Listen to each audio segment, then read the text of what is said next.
How are you feeling before we kick it off? How are you feeling about the card this week, Jace? Overall, I am. We'll go through it, but I've been very anti race one and the fast class in recent weeks.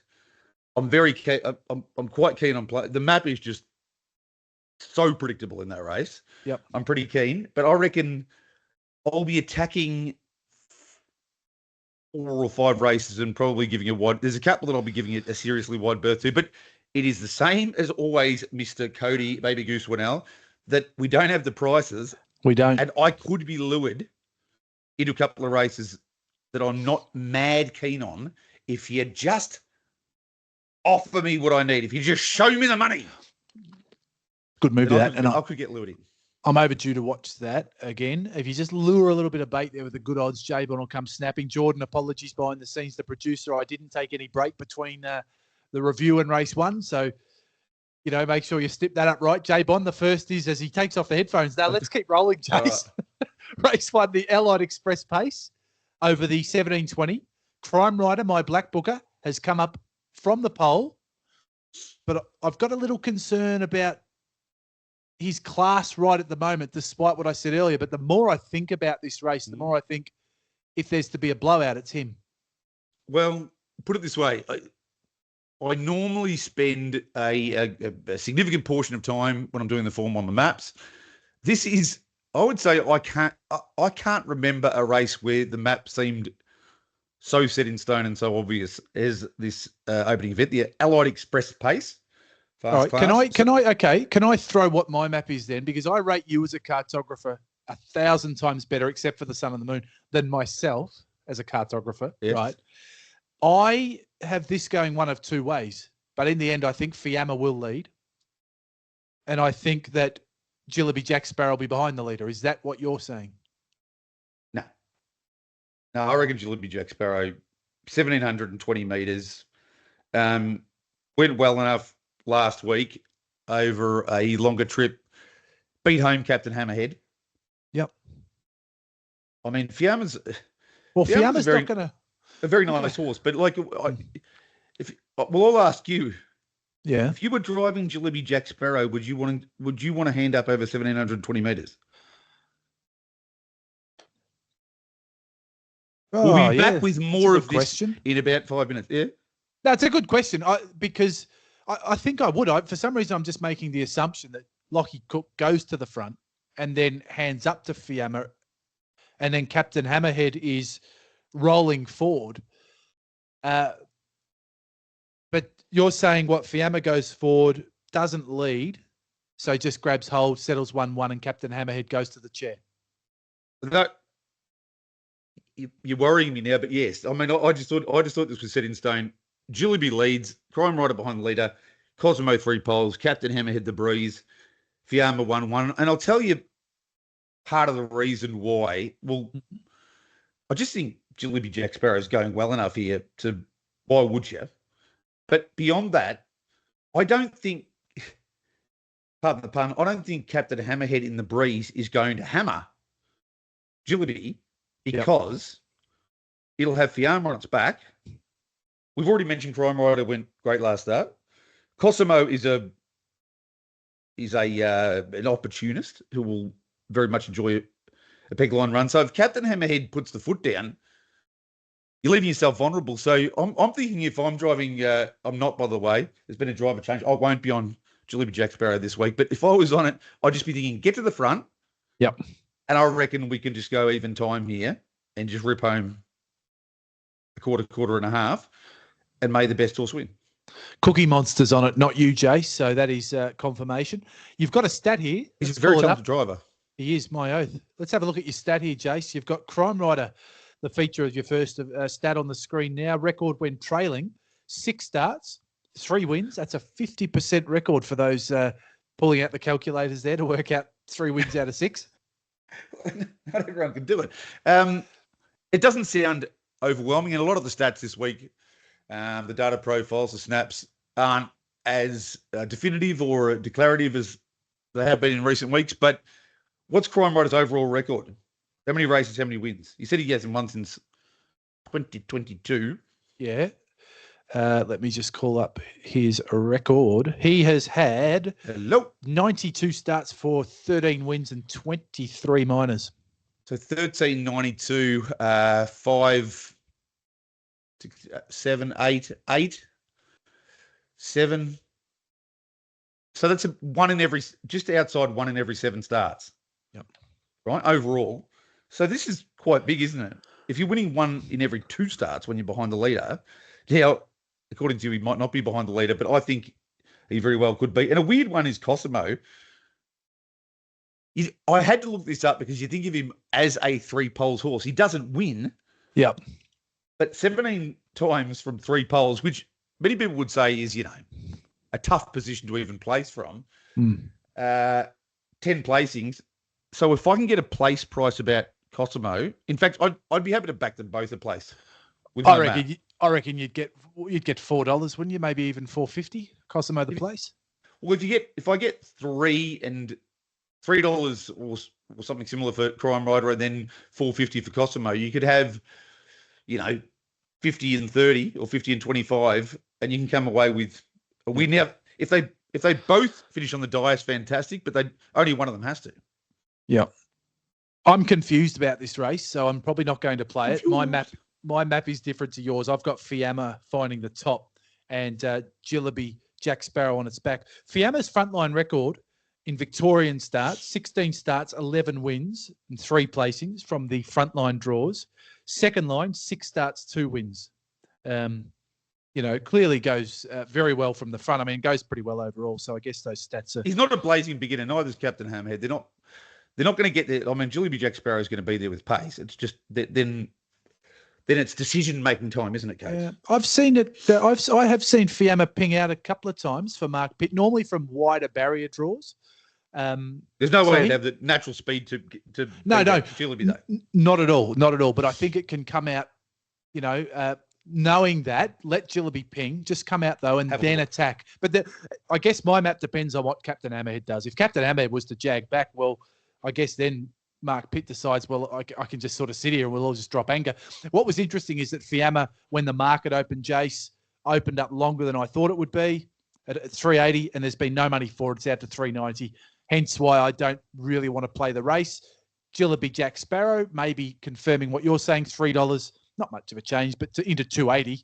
So maybe there's just a little view that it will lead. It'll lead to health lead. I'm pretty confident. We will see. Are you so okay? I'm not betting in the first. I can't have it on. And I will be. I'll be looking at those place bets on the 1 and the 8. Okay. Yeah, I like if there was to be something I could back at a dartboard throw to be Crime Rider. Yeah. Your scenario is actually, I say I'm not betting. Maybe I will throw it on the game plan because under your scenario from behind the leader, $18 and 3.10 is pretty good. Well, yeah, I would be tempted to have a little something to win as well, because just the way he went last start, and even if there's a little bit of mid-race pressure, he can win. All right, I've warmed to Crime Rider as we've done the show. Race 2 is the Tab We're On Wagon Apollo. So they must have backed Wagon Apollo one time. Trotters free for all. We're on Wagon Apollo. Trotters free for all. No, Tab were making bets. I thought they took that anyway. Don't like this race much. I do not like this race much at all. Yeah, my notes that I don't mind number 2 here, Jace, Aldebaran Vera, who you and I have had a bit of time for. Wasn't her fault that she galloped last time out, so you can put a pen through that duck egg there, and she's got 2 wins, pretty dominant. Yes, she's up in class.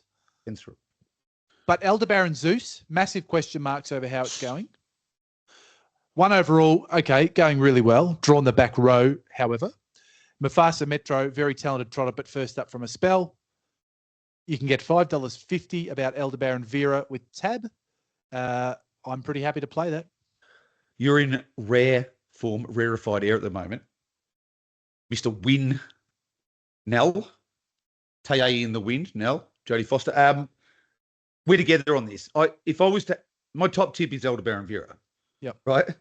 But here's my issue. I don't want $12. But when you are a rating 79, going up rating against rating 120 horses, yep, $5.50 just But based on that, Jace, imagine Aldebaran Vera in a race with other 79s. Then what price do you expect for Aldebaran Vera? And there's your issue. Well, the actual truth is in the trotting ranks, different to the pacing ranks, there's sometimes not a huge difference between racing against 79s to 120s because there's rising stars and yada, yada, yada. But yeah, I'd lovely want- Seinfeld reference. I'd want $2 a place so that at least I could back it each way.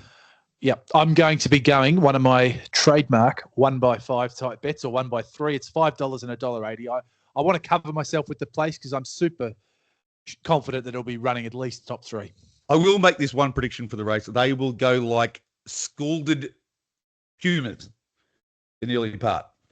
Yeah, but his Avengers got speed. Majestical Bell's got speed. Mercenary is brilliant. Sleepy's brilliant out. Sometimes Carriage has even been running the gate. Like they... Yep. And for that reason, all I would suggest to the punters is if you do like one, then just back it because I don't think there's going to be excuses here. I think they're going to go quickly enough early that everyone's going to get their chance. Love it. And there's a big thumbs up on your screen there, Jace. So someone is giving you a thumbs up. Race 3 is the logical. Now there's all sorts of party time going on down at Team Bond. Look at this. Don't say party time again, please. Yeah, sorry, mate. That is not nice. Race 3, the logical staffing solutions pace. This is the, what's this? It's the old one Metropolitan win race, I guess, back in the day. $15,000 race. J-Bon over the short course. It's the 2. It's not that far back in the day. I think we started to inaugurate these with the new. Anyway, I've got a stat. I've got a pace setter profile. Let's have a look at the pace setter stat up on the screen now. I've had to excavate and dig pretty deep, I've got to say. This week I've done a bit of archaeology. But Duke's Choice, pole marking draw. The Duke, yep. Put the Dukes up. 3 starts off the pole, the 1, for 3 placings. So if you're getting, again, I don't know, $4.50 a place, there might be something there. But there's no... I'm interested in your map, your cartography here. Don't know. You know what I got over it and didn't do a map. I'll just admit freely. I looked at it and I looked at the race profile and I said, I don't want to map this because I don't know. What's brave? Yeah, I don't know. To make that decision. All I'm looking at is this, right? The sun and the moon. Yeah. Don't say anything negative more. Drawn wide. Clearly has a bit of gate speed. Ghost of Time can fly out. He can. Right? He's a very quick beginner. VMG McRae can, but he's first up from a break. I can't see it happening. Yep. Jackie Connor goes back. So too Twisted Bliss. Here's the thing. I reckon Smart and Mighty. I reckon there could be a bit of cat and mouse here, a bit of Tom and Jerry, a bit of itchy and scratching. We see. And I reckon Smart and Mighty, who's only having, I think, its 3rd run on Antipodean, Australian, not Antipodean, but Australian and New Zealand, Australian soil. Yes. I've got a funny feeling. So it was beaten at its first Aussie start, a little horse called Tilly Jane. Yes, good form. And on that occasion, I sense they might have gone a little bit too slow because it was trying to fight. Tilly Jane got to it quickly, and then it was trying to fight back. Here, I can just imagine that a few might play ducks and drakes. I've gone from cat and mouse to ducks and drakes with my the old ducks and drakes, metaphors. Yep. That Smart and Mighty might possibly get away with this, but I don't know what price I'm looking at. Yeah, it's so funny, J-Bon. Occasionally we disagree like we did with the sun and the moon last week, but then occasionally we really align like the sun and the moon in the mystical sense. That doesn't make any sense, does it? The eclipse. The eclipse. Smart and Mighty is my play, my only pick here. I just thought, it's a tricky race. I don't really know how it'll all play out. But one thing I'm certain of is this is a pretty smart horse. The 2 runs in Australia have been terrific. It's drawn well. It has really good gate speed. So even if they do all come out blazing well, Jack Law's in a beautiful position down there. I don't think Herbie will mind sitting in behind Jack Law. And I think Jack can sort of defend those out wide, can run to the top, and then once the dust settles, he's going to take some running down. I think the key is I don't know how good the sun and the moon is. We didn't learn a lot last week because that was if anybody, no one was coming from behind in that race. I think it was 48-2 or something the lead time, and then they just walked. But I don't know what this poor horse has done wrong. You look at its record, and everyone knocks it. I don't get it. No, I love it. I'm not going to say any more. Nothing. No, but I'm starting to feel like it's one of those horses that for some reason it doesn't matter what it does. Who else is knocking it? Oh no, I've heard others. Yeah, they're not. Really? Well, that's why the price was such a decent price last week too. So I was expecting all the odds on. The only reason I raise the sun and the moon and all of the celestial bodies here, it might be the one that ends up in the breeze, but it's not an enforcer, is it? Don't know yet. We don't know yet, but I don't think so. That's why I'm thinking Smart and Mighty as well, because I'm just thinking I'm not sure any rival here wants to even be in the breeze. Yeah. So if you don't even want to be there in the first place, and I've been a few places I didn't want to be, but if you don't even want to be there in the first place, you're not just going to go pedal to the metal, are you? Nope. There you go. Well, J-Bond, you're getting $7 on harness.org.au bet. So each way all day if we get $7. Don't make me think about that possibility. Yeah, all right. Race number 4 is the Ben Stud Standard Breds Mares Pace Final to finish out the last leg here, finish out the early quaddie. And I must say that since I've looked at this race earlier, very important scratching in number 7 is Miss Idaho is now a scratching. I dreamt it on a race the other day. That should be a new segment. Bono's dream. I dreamt Nephew of Sunoco one as well. So you can't back. And you know who I dreamt one recently, and this is just ridiculous. Black and gold one for Shippy at any old odds, and I backed it. Are you the kind of guy that almost feels like you got to have it 2 shekels on it? I've had a couple on it a few times, and it's done absolutely nothing. But there's a tip from both of us, one to look forward to. So 2 scratchings, Miss Idaho, and also here comes Sassy, the emergency, J-Bond race 4. I've got to start here, and again, let's have a squeeze. I'm reaching and stretching a little bit, but looks like diamonds. Yes, look at this. Diamonds on the inside. 2 starts in front, 2 wins, and I reckon it leads. I'm pretty confident. That's 100% record for those pulling out the calculators. 2, so that's 1 and 2. Yeah, it is. Chew from Chew. Chew for 20, Chew and Chew in front. And it looks the leader. And I'll tell you why, because who inside it's going to hold it out and who outside of it has the speed to get across it. So, yeah, pretty confident it leads. It's the one to beat. Again, very price sensitive. I'll tell you one that might pop up here. If I get a really big place price, if you got a little, I don't like the race heaps, but don't like tell diamonds. Me. I will back at a certain price. Yep. So don't tell Probably me. Probably around 350. I like looks like diamonds. I really do. We are and for the same reason as you. I couldn't find the speed on the inside, and then I looked out wide, and there's none there either. It's not a super quick horse, but it doesn't need to be. It'll roll forward and lead. And gee, it was a tough effort last time. It's a nice horse. This really horse, nice. I think it'll be very hard to beat. If there was one at odds, at cricket score odds, but it would depend how the race is run. Maybe Lottie Moon was a bit of an eye catcher last start. It was actually, but I don't think Nicola was the one that I found. Oh yes, I must say it. Yeah, 100%. It got dragged back, I reckon, last time out, and the start before it was pretty good. I think he can get across the pole marker, and if it's behind LLD, we've still got 9 runners, so you're still getting everything you need for 3 place dividends. So I could entertain. My friend, looks like diamonds to win at the right price and Nakula to place. I don't mind that. I think Perfect in Pink. Perfect in Pink is the class runner here, but drawn awkwardly. Awkward draw. It's funny if the map works out like that and Miles goes to the front and Nakula's on its back. Where's the speed from there, Jace? Well, there's not. Shanloo might be the one that's committed to going around. Aureus might get there first. Does it want to be in the breeze? Don't know. If Shanloo or Perfect in Pink don't make a move real fast, I think the opportunity to do so will have passed them by. Passed them by over the sprint. Like our youths.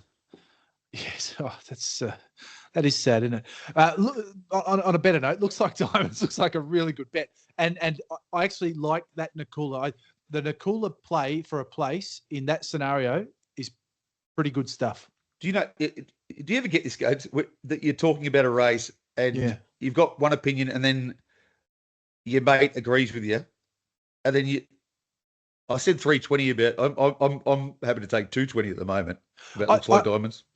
Yeah, I would too. And you're getting 350 on harness bet. I would have thought you'd get 350 350, 320. But I'm like you now. We could talk about this more and more, and in our minds, the odds I've will just warmed even keep further. shortening because it's just clearly in the best position to win this race.